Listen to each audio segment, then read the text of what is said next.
Can you give us the latest news, please, on Tottenham's pursuit on a key Nottingham Forest winger? Yeah, Tottenham are obviously looking to strengthen their attacking options, and Callum Hudson-Odoi is somebody who is on their radar. Obviously, I think Tottenham have held a long-term interest in Hudson-Odoi, but it was highly unlikely that a move between Chelsea and Tottenham was ever going to happen for Hudson-Odoi to make that move across London to Tottenham. So I think obviously now he's gone to Forest and he's really revived his career there, to be fair to him. A real bargain signing of $3.5 million when he joined last summer as well. But yeah, he's had a very productive season for Forest in a team struggling at the wrong end of the table as well. I think he's got 8 goals and 2 assists as well. So that's a good return for Hudson-Odoi, who, like, for years has been talked about as one of the best players in the country. He was part of that England under-17 team that won the World Cup alongside the likes of Phil Foden, etc. as well. So obviously, he didn't really hit the heights expected of him at Chelsea. You got to remember, a few years ago, Bayern Munich tried to sign him for, I think it was 80-odd million pounds, and Chelsea turned it down. So that shows the potential that Callum Hudson-Odoi has got, and he is a good player, I think. And now he's got regular first-team football, which he's had at Nottingham Forest this season. We've definitely seen the best of Callum Hudson-Odoi. So yeah, Tottenham, we know they are looking to strengthen out wide, and I'm sure Tottenham will be monitoring Forest's situation with PSR and everything else. If they need to sell some of their best players before that June 30th deadline, Tottenham could maybe come in with an offer for Hudson-Odoi. And I think obviously if Forest were to get a decent fee for him, it would represent a huge profit for them, having signed him for $3.5 million. So it's one to keep an eye on, but I think there will be other interest from other clubs in Hudson-Odoi, not just in the Premier League, but also abroad. Like I said, there's been long-term interest from German clubs in Hudson-Odoi, and I'm sure that hasn't gone away either. So yeah, it's going to be hard for Forest to keep hold of him, I think, in the summer transfer window as well. And for Spurs, I think he could be a good fit for what Ange Postecoglou is trying to do there as well. But again, Spurs have gone and re-signed Timo Werner on another loan as well, so maybe they'll be feeling they have enough options as a wide forward as well. So that one was a bit of a surprise for me that they've got Werner back, but I suppose that deal was pretty much on Tottenham's terms because he's come back on loan rather than a permanent deal. So yeah, it's probably a no-brainer for Tottenham if you're getting a player like Werner on another loan. Paul, what did you make of the news about Timo Werner returning to the club on loan again? And actually, what does that mean for someone like Callum Hudson-Odoi and all the wingers at the club like Manor Solomon? Who would your sort of front four potentially be going into next season? Well, he needs a squad now, doesn't he? Because they're going to be competing in Europe, in the European competition. So he needs to build a squad. It's difficult to pick a starting 11 because that changes through injury. Squad rotation for the Premier League. We all know the demands that the Premier League and European football put on you. Just look how Brighton struggled this year. It's something that Tottenham are going to have to cope with next year.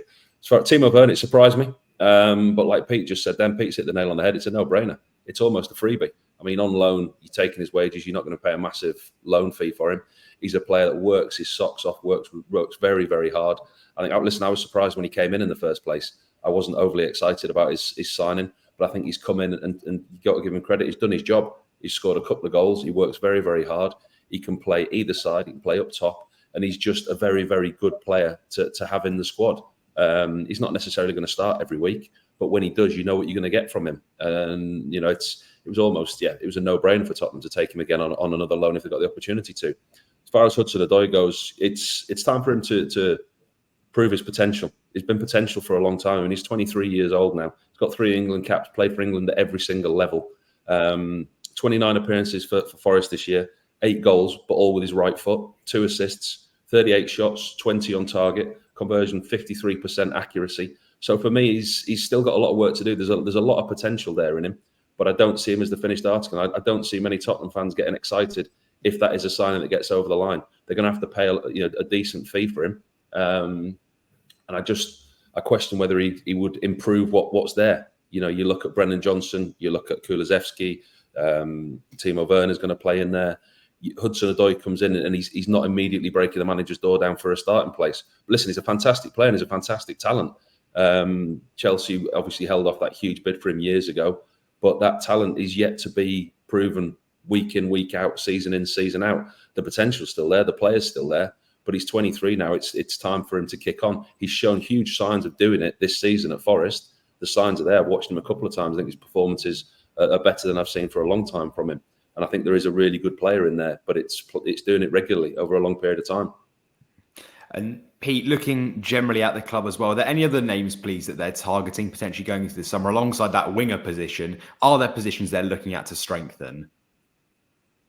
Yeah, there's other areas of the squad that Ange Postecoglou has publicly admitted Tottenham are going to need new faces in there. Again, centre back, I think, is another area of the team that he would like to bolster his squad with. The latest name seems to be Murillo from Forest, so maybe it could be a potential double rate on the City ground for Tottenham this summer. Again, Murillo could be one of those players sacrificed by Forest just to help with the PSR regulations and everything else. And he's an outstanding centre back for me, left-sided as well, very good on the ball.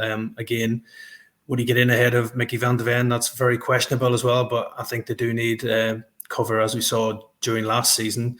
Tottenham were hit pretty badly when they did lose Van de Ven to injury, Romero to injury or suspension, and we had the likes of Emerson Royal and Ben Davis playing as centre backs as well. So yeah, I'm sure Ange Postecoglou won't want a repeat of that, where he's using fullbacks in the centre back area as well. So I think Murillo for me would be a really good signing for Tottenham as well. We've talked about it before. Striker is going to be a key area. They haven't replaced Harry Kane as a out-and-out number 9. Obviously, Son has done the job okay. Richarlison's flattered to deceive on too many occasions for Tottenham, so it will be interesting to see if they will be open to offers for the Brazilian in this summer transfer window as well. And again, his potential departure could boost Tottenham's transfer kitty to go out and make further signings as well. So I think for me, you're looking probably Ivan Toney's, Dominic Solanke's been linked as well. He's had a very good season for Bournemouth.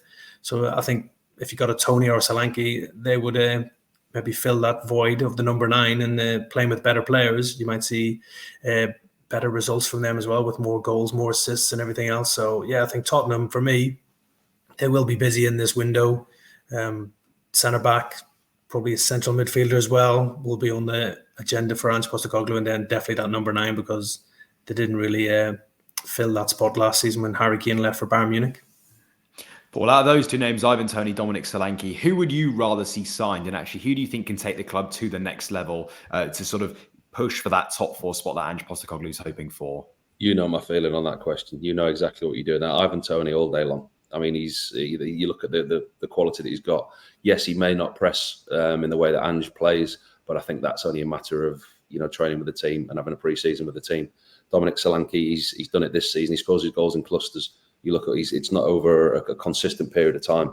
This is his first season where he's really stood up and been counted. Listen, he's had an excellent season. Got himself on the fringes of England squad, scored goals in a Bournemouth team that have finished mid-table, and he's looked the real deal this season. But has he done it over a long period of time? Has he done it season after season? Ivan Toney has done that in a Brentford team. I'd take Ivan Toney all day long. But the other name that you mentioned, Murillo at Forest, watched him a few times this year.